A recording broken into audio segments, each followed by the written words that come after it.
Catch it, What is up, Rotogrinders? Dean here, Dean 7904. That's Daily Fantasy handle. It's the flagship show here at Rotogrinders. It's the no pleasantry show here at Rotogrinders today. 11 games, not messing around. Just gonna dive straight on in. We're gonna go game by game, be as efficient as possible. By my math, boys, we have an hour. We got an hour to knock this out. There's 11 games. 5 times 11 is 55, and then we have 5 minutes left. This is my UCF math, so somebody feel free to double check me. Will, what's up? What's up, Chief? I'm good, man. Doing great. 5 minutes per game. 5 minutes per game, and 5 minutes left for questions from chat. Does that work for you? Let's get it. Kirk D's, Kid Yahoo. What's going on, dude? Does my math check out? Well, I haven't looked at the slate yet, so no, I'm kidding. I say that every slate, but I will try our best. I tend to ramble, so just. Oh, me too. Devin, producer Devin, feel free to just chime in and yell like a ding or a bell, like PTI style. Just stop them. Say enough. That's it. We're gonna call the fight, call the conversation. We're gonna move on to the next topic, the next game, the next player, whatever. Of course, 11 game slate, lots of body parts to monitor. We can't go through them. It's a long list. Important ones regarding the slate. Rudy Gobert plays late. He is questionable. Both Orlando guys are questionable right now with Carter and Anthony. Indiana expected to have the same deal as far as yesterday, with Brogdon expected to be out, a slew of other guys as far as the Pacers. We are expecting Cat back as well as D'Angelo Russell, so Minnesota in theory should be a full go. Kyrie Irving expected to make his season debut. Trae Young plays late and he is questionable, and that's kind of the tricky thing because 11 games, like 3 at 7. I think it's 3 at 7:30, 2 at 8, and then 3 at 10. So big old break. And potentially news will break for the late games between the 8 o'clock and 10 o'clock window. We will get to that conversation when we get to it. Now let's talk about the Houston Rockets. Houston Rockets versus the Washington Wizards. 230 is the total. Washington is a 7-point favorite here, Kirk D's. That's a big old number. It's high and it's reasonably tight, I suppose. Not fully tight, just a 7-point line. Of course, Houston, Kirk D's, they're getting back KPJ. They're getting back Christian Wood, who's really cheap. I don't know how fragile those minutes may or may not be. Maybe they just throw him back in there, have him go 32 and have a good time there against Washington. Everybody else pretty much is good to go on the Houston side. Well, Şengün is still out, but those are the ones that matter. Talk to me about the Rockets. Yeah, this is a juicy game for me, so the Rockets are pretty much getting, pretty healthy besides that little locker room outburst. So I guess the interesting question is what do they do with Christian Wood? Does he hop back in? Is it just water under the bridge and just keep playing, or is he's going to be punished a little bit? I think we'll find out that answer when they announce starting lineups, right? Like if he's not starting, then he's in the doghouse. If he's starting, I think we just have to assume he's good to go. The Wizards are getting healthier too, and they're playing some good ball, and they're playing faster right now. So I really like this game. We know Houston, pushes the pace. They're 4th in pace, but the Wizards are playing faster lately, and they have been having defensive issues for sure. They are, really tough they really give up a lot of points to a lot of the big opposing bigs. So, and we saw with Kyle Kuzma and Beal that have looked good. Denny Avdija is coming along. I don't know. I hope I pronounced that right, but yeah. But he looks pretty good out there. He's getting big minutes. He's another ball handler for them without with Dinwiddie being on the shelf. And, he's capable of knocking down some shots and picking up some defensive stats and whatnot. So I really like this game from pretty much both sides. Will? I agree. That's it. We're gonna be efficient today, man. That's it. Look, to add? if I don't have to go back and get over it. I don't have anything else to add. I think Perfect. I agree. Yeah, I'm just taking a peek at our ownership stuff, and I'm just going to see how our ownership reflects this game specifically. We're looking at Beal at 20% as far as the Washington side. Kuzma went absolutely ballistic last time out at 14%. Wood, we're looking at 13%. This is FanDuel specific. Of course, you guys can see this stuff on the screen there in YouTube world. What up, YouTube? Hit that like button. Do subscribe. Do turn on notifications. Do all the buttons. Click all the buttons. Turn on all the notifications. Do all that good stuff. Do all that fun stuff. Specifically to the Washington side on DK. No, wait, on the Houston side. I'm sorry. I was writing a tweet, and I'm very bad at multitasking apparently. But Wood is 6.2K, and he's seeing 19% ownership, and that's basically. I don't want to say he's the only play, but it's the only guy I'm going to consider playing on DK. The rest of it's just nonsense. I'm not playing 150, even if I was. You can bump that ownership up over 19. Yeah, he's going to be. I think so too. Massive chalk tonight. I think. It's just he projects so well. It's just you have to make like a clear, like completely get him out of there to get him out of lineups. As a general rule, though, do you want any part of a massive chalk Christian Wood on a 11-game slate? Like general rules, I say no, but of course the price is what's dictating. You know, that's the quandary. Do you agree with that, Curtis? Oh, go ahead. I do. I want a lot. I think he's a smash play, especially coming, off of the outburst. I think he's probably going to be locked in and ready to ball. So 6,200 seems like his floor is so high, and we also know he does have monster upside when things go right. And bigs are just so good against the Wizards. That's where you look first. So I want a lot of Christian Wood tonight. But yeah, typically, I don't know. I mean, he's really not that volatile. I mean, he has that awful this last situation. But I mean, let's just game log watch. It's like you can count on him for pretty much 30 plus in any game, and he's only 6,200. So that seems like pretty good, pretty logical play. Will, you had a thought, by all means, feel free if you have something new, feel free to add, but then jump over to the Washington side. Yeah, I mean, I don't want to overthink Christian Wood. I think he's a good play. I think Kevin Porter Jr. is a good play. And then I'll hop on over to the Washington side. I think, Daniel Gafford's equally a good play. As long as he's going to continue to get these minutes. I know they've got a stream of bodies on that bench, but, some of these guys aren't going to play very, very much. But Daniel Gafford at 66, a little bit more expensive than Christian Wood today, but I mean, his upside's been there as well. Hasn't hit 7K yet on DK. And so, if that's the case, like I'm interested, he could go out and crank out 40. I don't, and hear what I'm saying, which might sound contradictory, but just hear me out here. Do I think he has as much upside as Christian Wood on a normal situation? No, I do not. But on an 11-game slate, I'm willing to take some risk, especially with both of these guys being in this upside game, and Gafford's at, a fraction of the ownership here. If you told me Gafford was only going to outscore Christian Wood 5% of the time, I'd tell you were crazy. So and really he's about 25% of Christian Wood's ownership. But like Kirk D said, I think Christian Wood comes in around 35. That's my personal projection. I know Kirk Dees has got his own model, so he might have something a little bit different, but I'm thinking around 35%. Patent pending. We're not supposed to tell the people about that yet, but I'm thinking 35%. So yeah, and that's kind of the way I want to approach this slate. I get a little bit more Gafford than Wood and see how this thing plays out. So the tricky thing with Gafford is, and it's not that he's a bad play. Hear what I'm saying? He's not a bad play. It's that there's so many good centers, and you can only play one on FanDuel. You can play two on DK. And we're going to talk about Bobby Portis. We're going to talk about Christian Wood is a center eligible. Jokic and Embiid, and Nurkic is really cheap. And, is this the guy you want to plant the flag in? Like, I like him. Of course, there's no Harrell. We didn't mention that. Hollow Neto is expected back tonight for what it's worth. It might take a slight hit on a guy like Beal. Maybe Beal doesn't play 43 minutes. Maybe he plays 37, 38, 39. But Beal's still a really strong play. Obviously, Kuzma Can't expect what he did last time out, but he's been awesome in the absence of Harrell. It was a good matchup there against Charlotte. Good matchup once again here against Houston. I don't know what do you have sound for you me, wanted, Dean, when we go over time, but where? You don't have a soundboard? Come on, you gotta. We're over pump up time on those, this. producer skills. Overtime, Dean. Well, there's a get couple one- games that are going to be less than 5 minutes. So we took a couple minutes from there. And also we had to introduce and say hello to the people as well. You can't just not say hello, right? Kirkies, you got anything else here? We're moving on. I got one final point about Daniel Gafford. I'll piggyback my boy Chief here on this play, is that, first of all, the Rockets are the second best possible center matchup, just trailing behind Charlotte from a DVP perspective. I haven't looked at our own.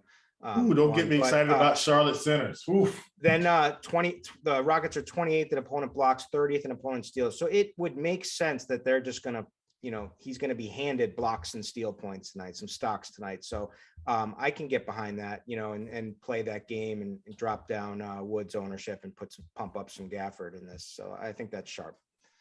Last 4 weeks, as far as yielding total fantasy points, as a team, the two worst teams as far as yielding, the ones that give the most fantasy points, the Rockets the worst, the Hornets the second worst, no surprise. Philadelphia, Orlando, 213 is the total, not a big old number. Orlando is a 9-point dog. We're not really sure as far as what's going on with Orlando's two biggest pieces, Anthony and Carter. They may or may not play. We know Wagner's out. As far as Philly, they're basically without their point guards. Make sure you say that's Mo Wagner, not Franz. Don't scare people, D. That's important. Mo Wagner is out. No, you're right. You're right. That definitely matters. No Mo Wagner. And as far as the Philadelphia side, there's no Milton, there's no Maxey, there's no Thibault. A lot of their guards are thin. So we saw freaking Korkmaz went nuts last game, like 3.3K on DK. I tried to tell everybody. We're giving you your shine. You had a nice call when he put up like a 50 burger or something like that. He went absolutely ballistic. They did hike him up to 4.7K on DK. Still a really, really solid play. Embiid, awesome play. They're not stopping him in Orlando. It's a salary thing. It's a lineup construction thing. Kurt D's, Philadelphia. Yeah, and we just got Wendell Carter Jr. just popped in as questionable, right? From his he was the whole time. The whole time, but it's been reiterated. So we don't know if he's going to play or not, but if he does not play, I think that gives you an even bigger boost to Embiid, but then it also, you have to worry about blowout. But really, Embiid's a great player, but Furky is the man here. I mean, the guy just went off. It was nice to see 36 minutes, does a little bit of everything. He had 11 boards, 6 assists in the last game. You can go right back to him. You can feel strong about the minutes, and you can feel comfortable that he'll play in blowout scenarios too. As well, with everyone being depleted. I think the fringe guy, the one that if you want to really get a little crazy here, is Isaiah Joe. Right behind him, 26 fantasy points in the last game at 3,200. Could be another blowout scenario situation where he gets leaned on for more second half run. I just think he's in the mix. Obviously, Seth Curry is going to be a decent play. Embiid, Tobias, people have their mixed opinions on, he's depends on which side. He's a little overpriced on DK tonight. Yeah, those are good price on FanDuel. Yep. Good price, a decent price on Yahoo too. Will, if you want to add anything on Philadelphia, by all means, go for it. Otherwise, talk about Orlando, which isn't terribly appealing, especially if Carter and Anthony play. If they don't, I guess it would become more interesting. But of course, some of those prices have been hiked up as well. We'll revisit that conversation, I suppose. But Orlando, what do you have? Yeah, I'm just going to keep pressing the over on Joel Embiid first half points until it burns me. This man is unstoppable right now. No one's stopping him on the Orlando Magic. I know you were probably looking for fantasy sports analysis. That is fantasy sports. If you're playing on Prize Picks, Joel Embiid over first half real points, 14.5. I just keep hammering it. And I think it's going to work out just fine against Orlando, especially with the limited bodies. Now, from a full DFS perspective, I do still like Joel Embiid. If I can find a way to get a little different, because Joel isn't quite he doesn't have the lower ownership like I anticipated. So it's a little bit concerning, right? He's at 17%. I was thinking he was going to come in maybe around 8. I still don't hate it at 11-2 because I do think he can put up a 60 spot. But if Wendell Carter and Cole Anthony are out, if both are out, I'm more than willing to just kind of not play Embiid because he may not get there. I know Philly plays down in their competition, and a lot of times these teams hang around, but still, on paper, they're still the better team. I think I can win a tournament without Embiid. I don't think he goes for 100 in this spot. That's probably the Boston game or the Brooklyn game or something like that, or Milwaukee, something like that. So I don't feel like I'm going to be missing out. Furkan Korkmaz, man, got to go back to the well. If they're gonna play him like this, play 36 minutes again. And I know it was Houston, but I was more impressed with the 14 shots and 11 rebounds. I don't think he gets 11 rebounds tonight, but I do think he still takes those 14 shots. I'm very interested in going back to Furky Corky yet again. Play wherever you want. All right, that's the next. There you next. go. Devin's having some fun. That's what I wanted. The first There you go. That's why producer Devin is paid the big bucks all over it. That's the drops we're looking for. By the way, I sent out a tweet as far as our pre-show conversation. This is going to matter for a second. Name the one athlete you absolutely do not want sweating on you. The first answer was the answer I gave. The chalk was Patrick Ewing. That was the answer. You don't want Patrick Ewing sweating on you. Note that Howell Neto will be moving for 30 minutes, by the way. My final answer should have been the chalk. Come on. Your answer was good too. So hold your answers, because we've been giving away 1 week free passes in the Rotogrinders premium section, Rotogrinders premium. Here, the Discord. You guys are on YouTube, like, whoa, I want to join the conversation. They're going to save 5 minutes to entertain the chat questions. Where is the chat at? It is in the Discord. Go to rotogrinders.com/Discord. Go to the live chat channel. And yeah, that's where you'll find Devin. Devin is going to pull his favorite answer. Answer that question, and you're going to get 1 week free of RG Premium. You see the tools that we're showing off right now? Those will be at your disposal for all the sports as well, too. I believe we're giving all sports. Devin, can you confirm all sports? Yes? Yes, maybe. Devin may have wandered off for a second. Not really sure. He's working on more sound effects, D. He's working on more sound effects. Well, you know, I didn't want to say something we're not doing, but I assume we're giving one yes, free Dean. Sorry, it is combo. You got me. You got me on the soundboard here, Dean. Hey, man. You know, we say you're a multitasking producer. You got to show it. You got to prove it. Also, Dean, play whoever you want. So let's get moving. Thank you. Play whoever you want. Tell us the one player that you don't want sweating on you. Just tell us that. Devin's favorite answer is going to give you one. So ridiculous. Hey, you know what? This is how we get people to join the Discord. This is what matters on an 11-game slate. Let's move on. Detroit, Charlotte, 228 is the total. Detroit is an 11-point dog, big old dog. And PJ Washington was just ruled in for Charlotte, or is he on track? Oh, yes. No, PJ's we're not playing. back. Oh, but as far as DFS, that doesn't. Yeah, okay. You're a Hornets fan. Is that why you're excited? I'm excited because I should keep these LaMelo Ball rebounds down. I've got the under on that tonight. At any rate, I'm glad PJ's back. The closer we get to full strength, the better I'm going to know how we match up against some of these other teams. You don't really know. You're full strength. That's it. There's nobody left that's hurting. This is the only full strength team I think we have tonight. Of course, that hinders the upside of a lot of players. It's going to make it for an interesting rotation as well. Detroit, they're still without Stewart and Joseph and Jackson and Grant and Olynyk. All right. Fantasy DFS wise, Charlotte's not that appealing. Of course, you can place LaMelo, and that's, Bridges is a pretty good price on DK, but nothing I have to have here. I'll throw it to you. Will, what are your thoughts as far as your Hornets? Oh, yeah, I'm not playing any Hornets. You can just take that to the bank. 0. Okay. Forget it. You like Detroit? No, I don't like Detroit either. Do you like this game? So here's the thing. I should like this game. But Sadiq Bey's 8,300. Hamidou Diallo's 8,300. Cade is 8,200. And even the tournament player in me that wants to play all three of these guys, I just can't do it. Like, at some point, they're all going to cancel each other out. Like the last game, it was Bey canceling out Hamidou, and Cade, Cade was in the low 30s. And I said this on the morning grind. I think if I had to pick one, it would probably be Cade. But Cade's still 8,200. They're going to be points scored in this game unless Charlotte comes out and blows them out.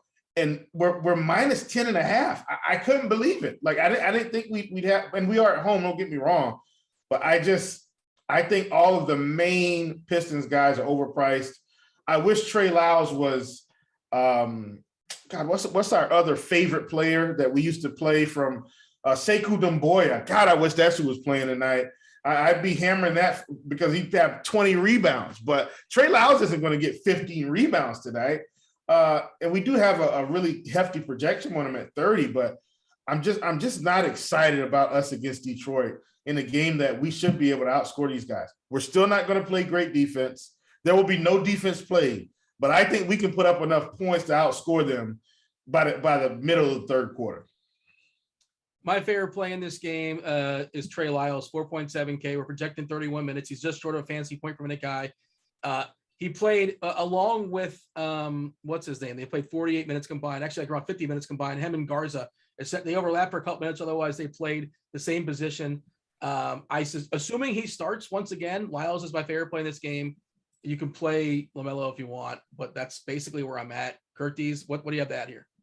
Yeah, the massive minutes for Trey Lyles in the last two games looks nice. Game environment is incredible. We should like this game. It's just like Chief said, it's tough for the pricing on some of these guys on both sides. You know, they're both getting healthier, but Lyles is the one that looks mispriced. Josh Jackson had a great game last game. If you want to ride the hot hand and maybe he gets a few extra minutes tonight, that's fine. But like the game environment is great. Charlotte, fastest paced team. This is a big total. Two teams that don't play defense. And Detroit has been playing people extremely competitive and getting a win against the Bucks in their last game. I don't know what's going on, but like it wouldn't surprise me if like that was wild. There's some good plays in this game, but it's tough from a pricing standpoint because it's like how can you pay 8,200, 8,300, or 8,300 for Diallo, Bay, or Cunningham? It's like it's crazy. Giannis is still hurt by the loss. He's sick. It would be Bay or it would probably be Bay, to believe it or not, which is just disgusting. Maybe Cade, that's where I'm at too. Yeah. But I'm probably not playing any of them. Lyles is the guy I'm most likely to play, which is also disgusting. An 11-game slate to play Trey Lyles in the year 2022. But him having a multi-positional flexibility does help. You know, it really does. All right, moving on. San Antonio, Boston, 223 is the total. Boston is a 7-point favorite. DeJounte Murray expected back for San Antonio. They're still without McDermott and Walker. Boston assuming to have Tatum. Tatum, of course, coming back from COVID. He notoriously had a tough deal with COVID last year. Robert Williams expected to play with his toe. Jabari Parker is available. Enes Freedom's available. Peyton Pritchard is out. This is another one of those games, Curtis, where I mean, San Antonio getting back Murray, that's going to push down everybody else. Some other guys like Derek White's price has been up of late. Now he's kind of a bad price. He's a bad play math-wise. This game as a whole, Curtis, you tell me. I'm not excited at anything. Just it's there, it's happening, but I don't think I'm playing anyone. Yeah, this game kind of stinks, right? Like I'm a little bit jaded because I went to the Celtics game that they shot the all-time like worst ever from 3-pointers and it was like the lowest score, the easiest under game. But Tatum's back. We'll see how he deals with COVID the second time after, like you said, the notoriously bad. I mean, he struggled for a long time using his inhaler and whatnot, often for many games that he was back for the last time. So they'll probably be a little bit cautious with him. Plus, you get DeJounte comes back in his first game. We don't know how cautious or not they're going to be. All these other guys are priced up like Derek White. Also, DeJounte gets Marcus Smart attached to him tonight. So I guess I don't like anyone, but like I would. It's a big nothing. It's a big nothing. Like maybe Jalen. You don't want to pay 90. Like just like it's a shot in the dark, like tournament play for like 9,700. It's disgusting play. But like or like Robert Williams. They're talking about Robert Williams being like the key to this team, and he just had a monster game in the last game, monster game before that. His price is somewhat reasonable, so he's probably the guy, actually. Time Lord. But like, you feel about Robert Williams as a fan, Kurt D? Seriously, his game. I love him. Like sometimes he's like the best player you've ever seen. Like, and you're like, oh my God, the sky's the limit for this kid. And then sometimes he's just so bad. I don't know what to say, but like I'm still high on him in the long run overall. I mean, he's just a beast, and he does have good offensive game, and he's a shot, like tons of blocks, tons of dunks. Like he's the key to this team, him playing well. All right, let's move on. Brooklyn, Indiana. This game, one side's really interesting. The other side's interesting from a watchability perspective. From a rosterability perspective, not so much. Brooklyn, Indiana, big total, 224 there. Indiana on the back end of a back-to-back, and they're traveling as well. Back to Indiana. They're 8-point dogs tonight. Of course, we're expected to see Kyrie Irving come back. Brooklyn essentially fully healthy. Harris has been out for a while. LMA is questionable with his foot, but Indiana expected to have the same deal as last night. All the same dudes: Brogdon, Lamb, LeVert, Gogo Batadze, Chris Duarte. They're all either doubtful or out. We'll monitor if things change, of course. And then one more body part, the groin of Torrey Craig. He injured that last night. So one more guy is going to step out of that rotation. So it's going to be a really, really tight rotation. They're going to keep running. Kiefer Sykes gets to play against Kyrie Irving. He's going to be telling his grandkids about this. Shout out to Kiefer Sykes, by 28 years old, grinding all over the world, and he got his chance in the NBA. The price did not adjust here. Well, let's knock out Brooklyn first. I don't want any part of this. I'm not playing anybody in Brooklyn. Anybody want to make an argument for anybody in Brooklyn? No. All right. So there was an awkward pause there. I'll say this. I'll say that Kyrie Irving is dirt cheap on Yahoo tonight. He's like $22. Like, yeah. Oh man. I still think he probably doesn't pay. I mean, he probably doesn't win GPPs for you tonight. I don't know, but if like he is back and like in good shape and gets like a decent amount of minutes and they do defer to him to get him going, then like that could be an awesome play. Well, they just might though, Kurt D's. If we judge it based off their style of play last season, which we saw for 10 games, 11 games, something like that. It wasn't a lot. 8 games they played all 3, I believe. 8, that's it. You're right, D. 8. Harden pretty much played true point guard, and they let Kyrie shoot as much as he wanted. And if it's going to be like that tonight, I mean, you got to think if he's anywhere near reasonably healthy, if he's got his legs under him, what's its upside, you think, for like real scoring? 25, 26 points, maybe? Like real points outside of peripherals? 30 points, but get 3 rebounds and 5 assists or something like that. Like that's possible, I guess. And that's playable on Yahoo, but it's not playable on DK or FanDuel, right? Yeah. He could also have a bunch of turnovers. Yeah. We didn't have to explain it, but obviously. I think I'm going to take a shot now that you guys said it. Sorry. My mind's working in 2 different things together. And Kyrie's at 19 and a half. I think I'm going to take a shot on the over. Just in case. I saw that number. I think they're going to defer. I think they're going to defer to him when he's on the court, and they're going to let him try to get him going. It's just, we'll see what he looks like. We don't know what he looks like, Yeah. There was an optimistic quote. I think it's optimistic where Nash said, we're not going to play him 38 minutes. Like, duh. We didn't expect you're going to play him 38 minutes. But that, to me, implies like we might play him 31, maybe 32, but just not 38. Like Harden and Durant, I played 38. Okay. But if he plays 31, 32, he's got a shot to get over 19. But yeah, he's fully priced. And the other point is, of course, him coming back, sucking up some usage. It hits Harden and Durant where those guys are overpriced. All right, Kirk D's, let's talk about Indiana, where it's going to be tight as far as their rotation. Sykes, we're projecting 35 minutes. Washington, ditto. Sabonis hurt some people last night, right back at it tonight, 38 minutes projected. Again, Turner was a disaster last night. We talked about Craig being a guy that got kicking out of the rotation, so it's going to be tight. Anderson, we're projecting for 25. The Andersons got tickets. And even Justin Holiday was another disaster last night. But Sykes is the first guy we're looking at just because he's got the ball in his hands and he's going to play a pile of minutes. Of Washington, ditto. And Justin Holiday just second, another degree as well, I suppose. How much of this Indiana are you in on, Kirk D's? It's chalky, but I think it's pretty good chalk because they're not going to get shut out.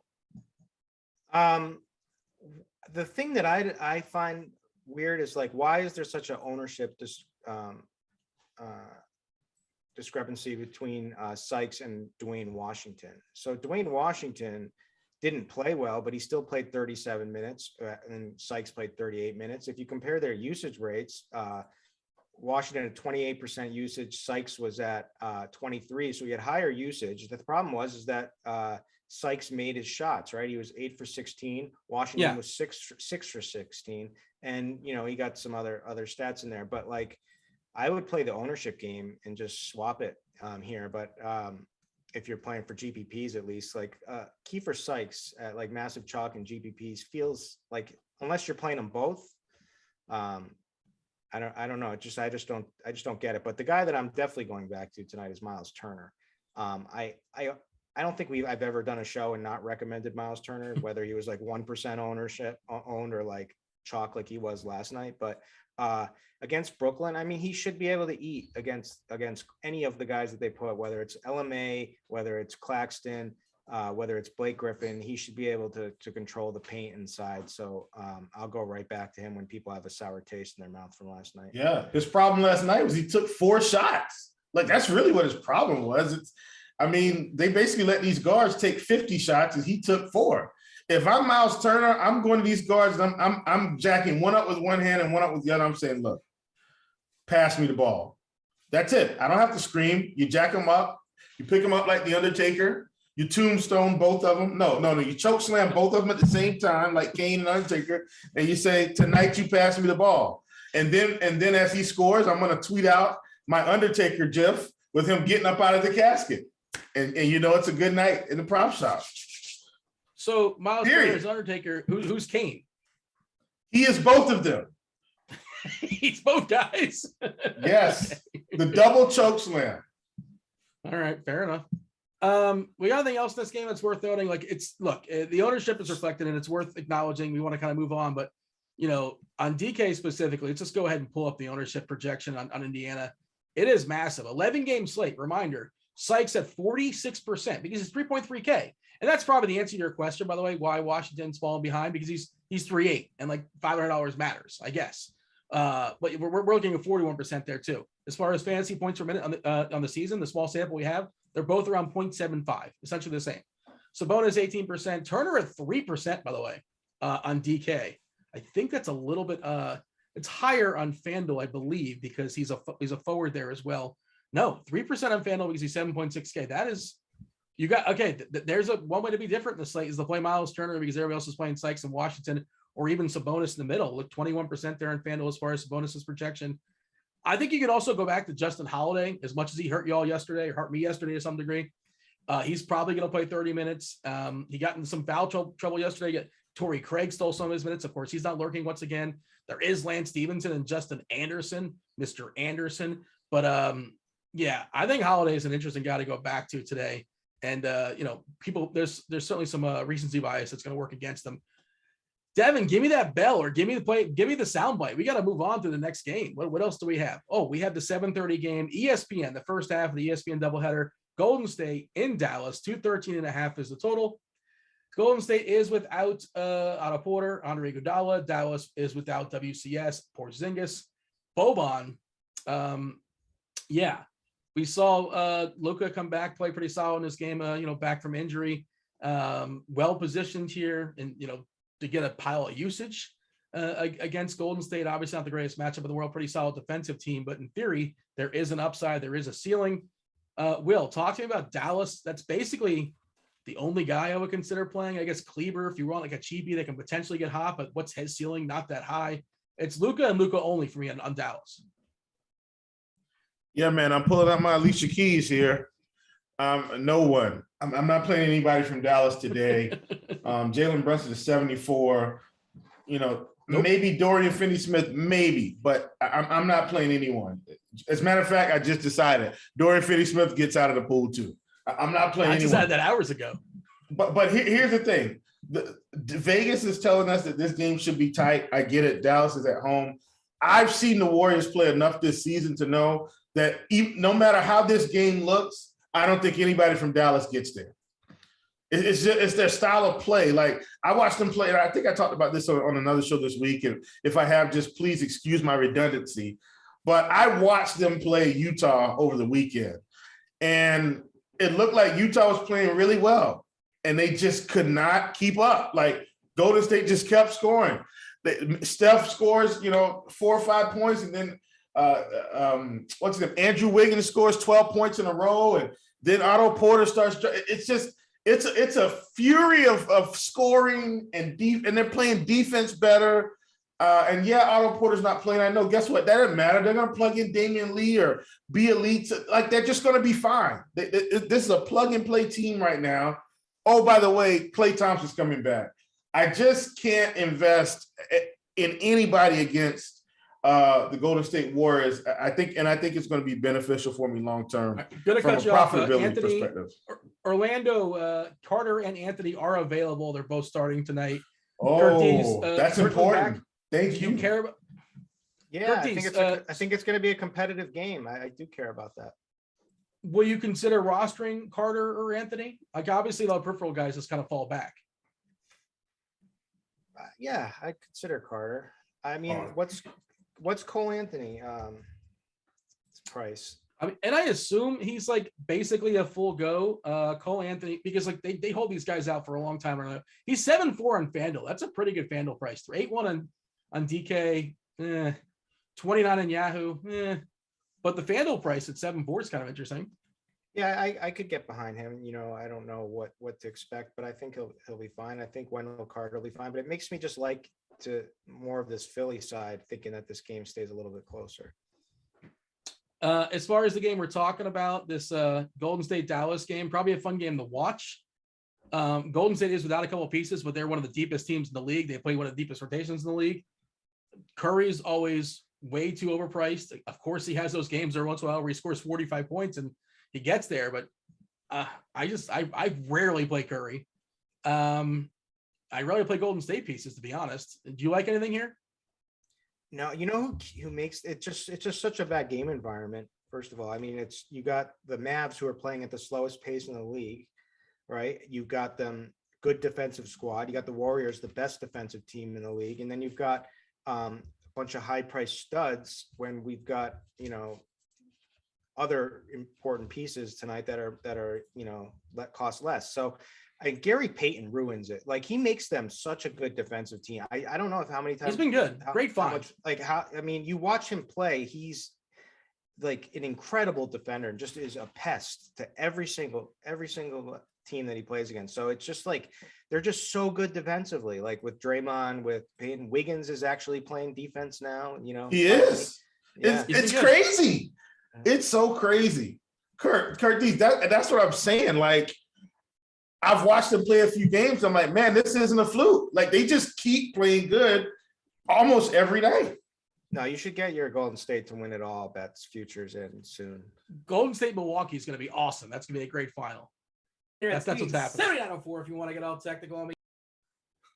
Oh, no, that's what I sound like. I apologize to anybody listening. That sounds absolutely terrible. Devin, am I annoying? Gosh, this is fantastic.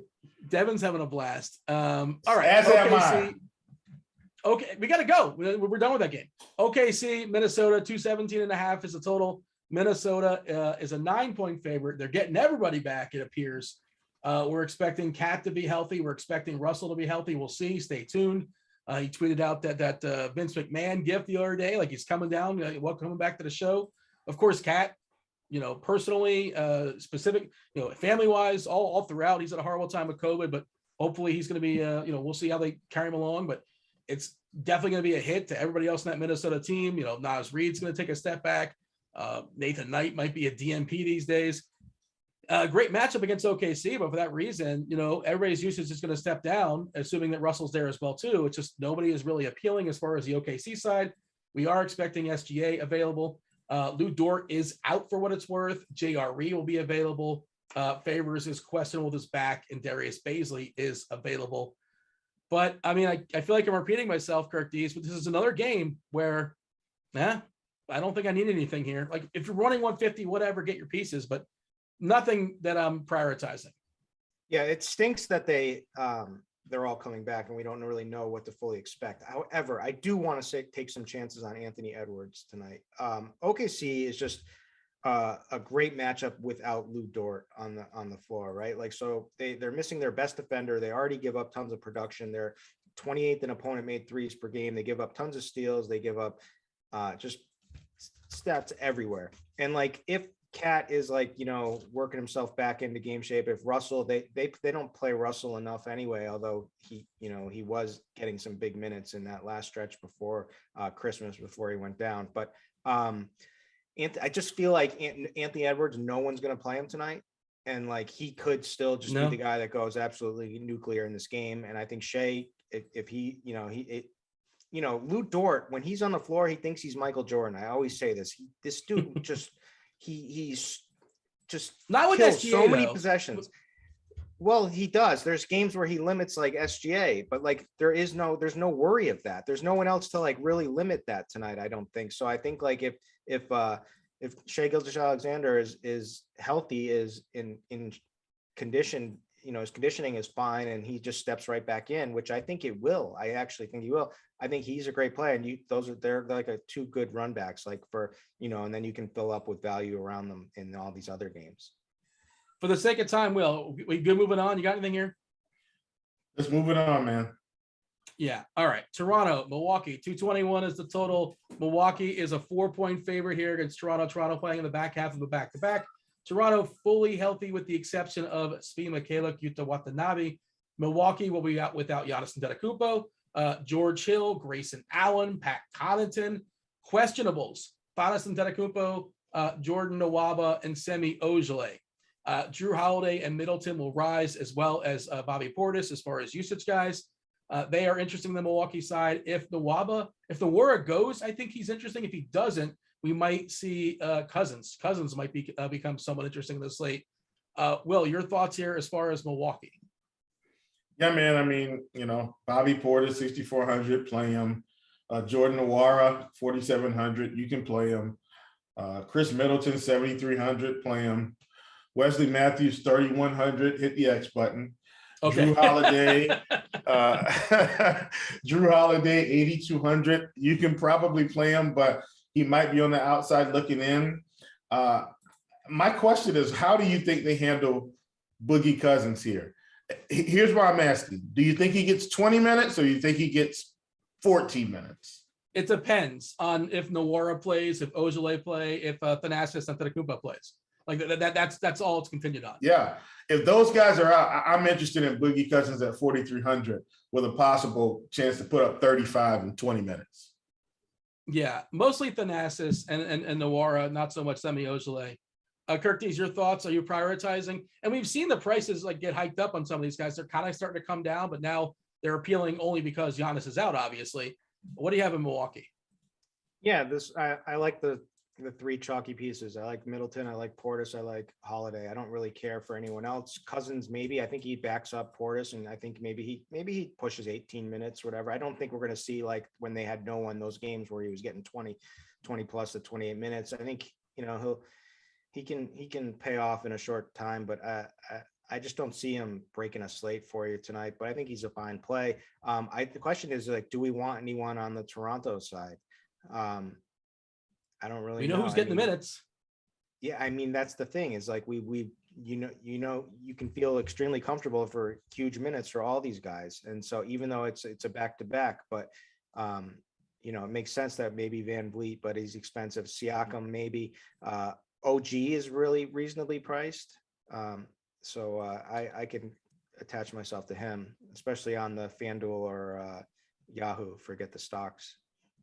Oh, for what it's worth, Cousins and Portis have played 14 minutes alongside each other this year. Just fired that up on Court IQ. I was curious they played together. So it's happened before. Just wanted to note that. Your favorite guy on Toronto, if you're going to run it back, of course, FEV is most expensive, but like we saw him go absolutely ballistic last game, in the last several games. And he plays 40 minutes if this game stays close, maybe 42. It seems like a winnable game without Giannis as well. Your favorite run back here, Kirk, in Toronto? I probably would be Siakam or Van Vliet, but I'm kind of looking at Gary Trent just from a pricing standpoint, just as somebody who can take a bunch of shots. Will, you got a favorite run back on Toronto? Not really, because I feel like they're all priced appropriately. So just not interested. All right, let's move on to the 3 night games. And do want to mention one more time, we're giving away 1 week free of RG Premium. Go to Rotogrinders. That's the combo premium, all the sports. You guys on YouTube, hit that like button, do subscribe, do turn on notifications, and go to the Rotogrinders Discord, rotogrinders.com/Discord. We're in the live stream chat channel, which is right next to Will's channel, the Prop Shop. They're both free. We have premium channels. This is a free channel. Doesn't cost you anything. And either answer our question, the one athlete, my question we talked about earlier, the one athlete you don't want sweating on you, and Devin will pick his favorite answer, or ask a question, and we'll do our best to knock out that question last 5 minutes of the show. We're kind of sort of on time, I think. Doing my math, we're almost there. But yeah, ask some questions. Devin's going to compile them. We'll knock out as many as possible before we step aside and make way for crunch time for premium members, and then you get your question answered on that show for sure. All right, the 3 hammers, the triple pronged hammers, all at 10 o'clock. Utah, Denver, 223.5 is a total. Denver currently a 3-point dog at home to Utah. Utah is goofy as we see them all year long. They're the last team to get a case of COVID. Joe Ingles is out with COVID. Rudy Gobert, questionable. That's center number 1. Center number 2, Hassan Whiteside, questionable. Center number 3, Azubuike, he's questionable. So yeah, and Royce O'Neal is questionable too. And this is 10 o'clock. We don't know anything. But and Denver on the other side, it's Jokic and Jokic only, as far as I can tell. Monte Morris is questionable. I think I saw him tweeting out earlier today he's coming back. Don't take my word for it. Maybe take his word for it. But Kurt Dees, what are we doing? We're in a holding pattern as far as Utah. Of course, if Gobert doesn't play, Whiteside should become a phenomenal play if he plays. If he doesn't, I don't know. I mean, Whiteside's just a huge fantasy point per minute player. He also did go through shoot around today. Gobert did not go through shoot around today. Makes me think that Whiteside's going to be the that Gobert will be out. We'll see how it shakes out. But I'm definitely looking to play Whiteside tonight. I'm kind of trying to make sure I can make my lineups accordingly. Are you saving spots for that? Like any sort of ties, I'm playing a later player is my thought process. I'm saving my spot for Whiteside. Yeah. Although it's Jokic too, which is but like they'll need him there. But I mean, so obviously foul trouble's in play for sure with that guy. But he's just such a good producer, and he's so cheap that if Gobert's out, he's a smash play. What if Gobert's in? How do you feel about Utah? Gobert's. I mean, I like Donovan Mitchell or Jordan Clarkson just because of Ingles being out and everyone seeming to be, kind of banged up or questionable here from a guard standpoint. But yeah, I mean, I'm giving serious consideration to playing Donovan Mitchell in my main lineup over on Yahoo. Yeah, he's got a pretty good price over there, and he's fine no matter what. And if things fall his way, it could be a really great play. Basically, is that the thought process? That's exactly the thought process. Will, anything to add there? I think Curtis did a pretty good job. Otherwise, feel free to jump over and talk about Denver, and that's basically the Jokic show. If you want to talk about Barton, sure, I suppose, maybe. What do you got for me? Yeah, it's just Jokic, and that's it. How much do you prioritize Jokic? I don't think he's popping at optimals. A lot. And that's the reason why on a slate like this one, where he's going to be, I don't want to say overlooked because that's not true, but the slate is too big for him to really get attention. Like this is when I want these big time players. This is when I want it. This is when I'm going to get it. Hammering Jokic today. Period. Curtis, your thought as far as Denver? Yeah, I'm with you, Chief. I like Jokic, and I kind of like these slower placed matchups for Jokic in general. He tends to do better in them. It's a slightly few less possessions or whatever, but you get him the offense fully running through him. So I think, and if Gobert is out, I mean, he should be able to abuse Whiteside. So but you're playing Whiteside. I am, but it's such you play them both. Who cares, Yeah. Officially, Brogdon. Exactly. Officially, Brogdon, Lamb, and Duarte are out. Let's move on per the drop. 234.5. That is the total. That's a monster number. It's high and it's tight. Atlanta just a 2.5 point favorite against Sacramento currently. One of the reasons for that, I presume, is because Trae Young seems to be legit questionable. Reddish questionable. Bogdanovich out. Deng is out. And John Collins, he's back and out of the COVID protocol, but I think he's not going to be back for conditioning, so he's not available. Well, Curtis, I'll ask you this. Young, we saw go absolutely just bananas last time. It was an amazing game for him, and it was perfect run back for those Portland cheapies. Not that Sacramento's a great defense either overall. If he plays, he's certainly in play. If not, there's a lot of usage to go around. This is why you backload, because there's 3 games and they're all usable. We'll talk about Portland, Miami in a second. Your thoughts as far as the Atlanta side. I love this game from a game perspective. You got the 27th ranked defensive rating of the Kings. You got the 26th in the Hawks. The Hawks are starting to play faster now that, some of these, now that Trey's basically, pushing them and pushing them and pushing them. They just both leak production all over the place. So this game is great. And on the other side, so I love Trey. If plus you got the little bit of the Q tag, I think he's going to play and be fine. I like him. I like Kevin Herter. Just because of the price, and he looked pretty good in the last one. He didn't produce one, but 37 minutes in the last one. If you give him another 30 plus minutes tonight, he's a guy that can certainly put up a lot of points against this struggling the defense of the Kings. And then on the other side, De'Aaron Fox is finally coming back. And I'll let Chief speak to that, but I mean his price is just too cheap all over the place. Just worth mentioning, like Gallinari played 35 minutes last game too, which I don't know he was capable of doing that, but yeah. Atlanta being thin, and especially if Young's out, he could be interesting. Yeah, Chief, whatever you have in Atlanta, by all means, go for it, or talk about the Kings, which are always a fun team. Metu and Holmes out, Davis questionable. Yeah, I like Atlanta. Kevin Herter is going to be really big for us, I think, tonight in this spot. Like, this feels like the Kevin Herter game, and I've seen him play live in person, professional basketball with the Hawks. And he wants to get out and run and gun and chuck it, man. And so he's going to be able to get that done tonight. He's actually a favorite of mine, especially when everybody else is going to be piling up on Trey Lyles and some of these other guys. And he's going to have to score the points to get there. Hot take, Kevin Herter scores 25 points tonight. That's the direction I'm headed. I love him on this particular slate. Love Clint Capella as well. I think this is a spot where he could really get loose. I'm not afraid of Damian Jones. Incoming 20 rebound game for Clint Capella. On the Kings side, though, we talked about De'Aaron Fox at 7K, and Fox is a guy that, I haven't been enthused about, but the shot attempts are continuing to be there. Shot 21 times against the Lakers.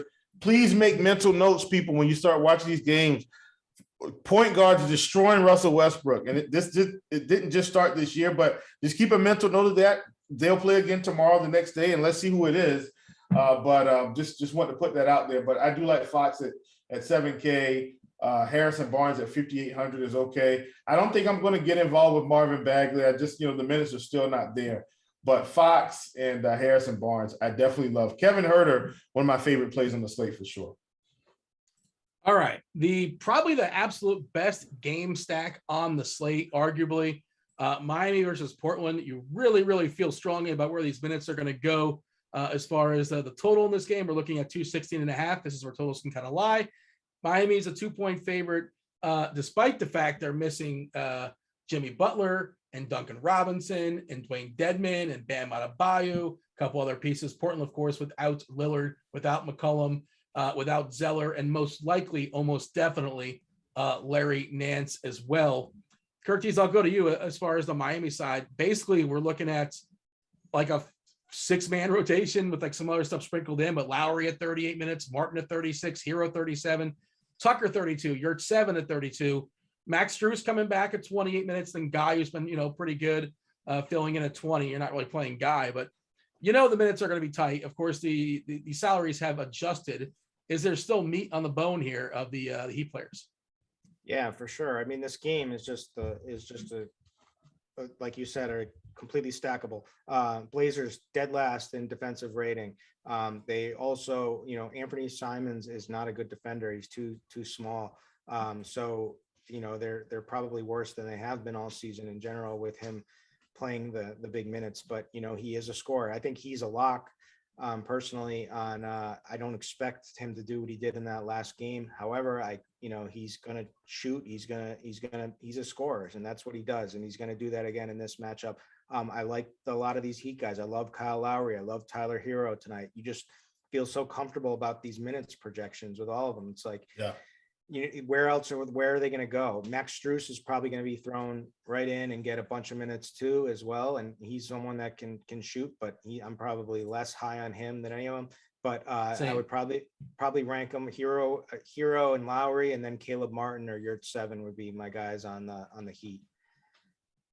Yeah, my issue with your 7 again is just like is a casualty of his position. There's just so many centers out there. Yeah, he's not a priority by any means. Yeah, he's fine. Like he's not a bad play. It's just that there's a line.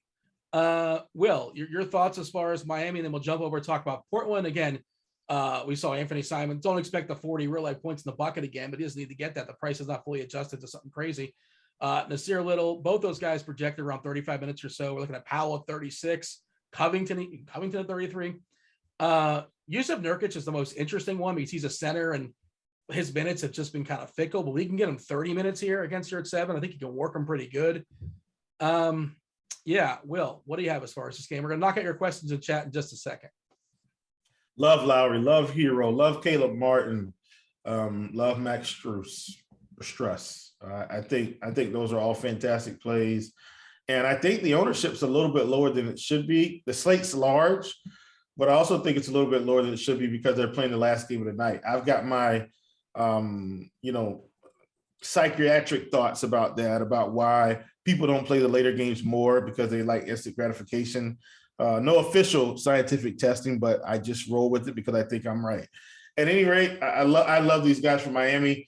Anthony Simons is in play. Norman Powell's in play from Portland. I still like Nurkic, and here's why. I mean, we saw him come in and play 26 minutes against Atlanta.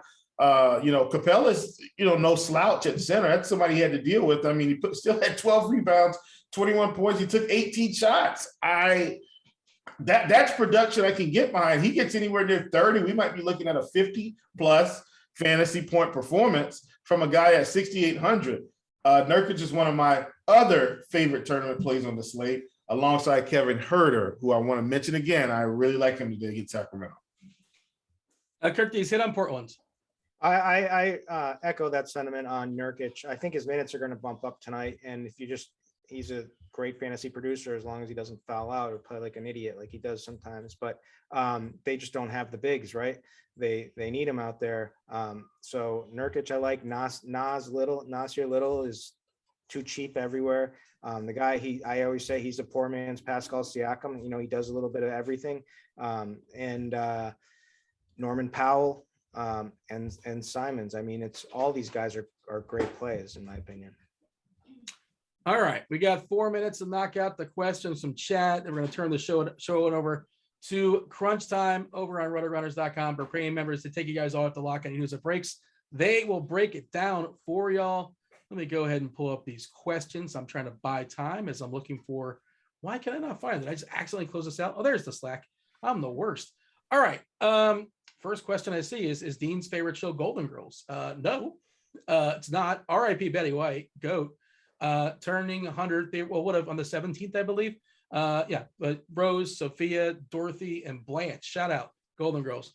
All right, some DFS questions. My girl watches that like every day. It's always on. In the background. Yeah. I watched it back in the day. Curtis, DK tournaments, is Simons a lock button tonight, or is ownership going to be crazy?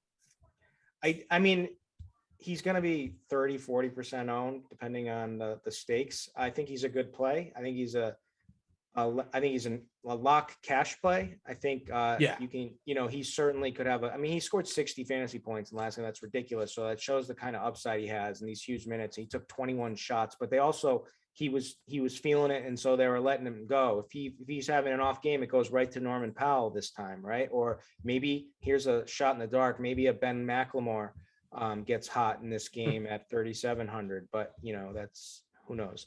But I don't think he's a GPP lock for, I think he's someone you can be underweight on tonight, but I think he's a good play. It's an interesting thought. If you're not playing Simons, to like direct leverage is a guy like McLemore or DSJ. It doesn't mean they have to get there, but there's an increased chance of one of those guys to be getting there instead. All right, a few other questions. Will, DK tournaments, give me a couple low-owned players that you think are going to get there. I'll give you a second if you want to work with the lineup HQ. Oh no, I'm good. I don't need lineup HQ. I'm good. Give me Jokic. Give me Anthony Edwards. Give me dang it. Those two. Give me those two. Jokic, you're looking at 11.5% on DK, which I get. It's 11 game slate and centers loaded. Yeah, that's nothing. No, I'm saying I agree with you. I think it's just interesting that nobody's gonna. I understand why, but he's not gonna get played. Well, I mean, then my last couple, Gafford, Huerter, who I've already mentioned, and then the Miami guys, I still think they're a little bit too low on, but I mean, people are going to be on them. All right, Kirk D, FanDuel tournaments. I got 2 questions for you. Ooh, we haven't talked about this guy, Aaron Gordon or Harry Barnes. Do you like either one of those? So there's minutes risk with Aaron Gordon, right? Like they limited him in the last game. But and Harrison Barnes hasn't been playing so well recently. But I think you got to go with the game environment for Harry B and play him. Second question, same person, Caleb Martin or Anthony Simons. I mean, that's probably an ownership question. Like, what do you have for me? Simons versus Caleb Martin. I like them both, but like realistically, Simons has a much higher ceiling. Yeah. I mean, the thing with Simons is we always say is like he's scoring reliant. Like he's a guy like if he's not scoring, he can be in a lot of trouble, but he's also going to shoot a good bit. And we saw last time the ceiling is immense when the ball goes in the bucket. Will, DK tournaments, Wood and Portis, they project really, really close to each other. Leaning toward Portis, but Wood is too cheap. Do you prefer Portis or Wood in tournaments? Wood. Portis is pushing what, 47%, I think, last I checked. Is that what it was? I'm not sure. Oh, no, never mind. He's 19%. Okay. So they're pretty much identical. I'm going to split between the two and say, give me Daniel. Matter of fact, just give me Nurkic straight up. Kirk D, FanDuel cash, Powell versus Middleton. I think if they're the same play and they don't need the salary, Middleton's the better play there, right? Yeah, Middleton.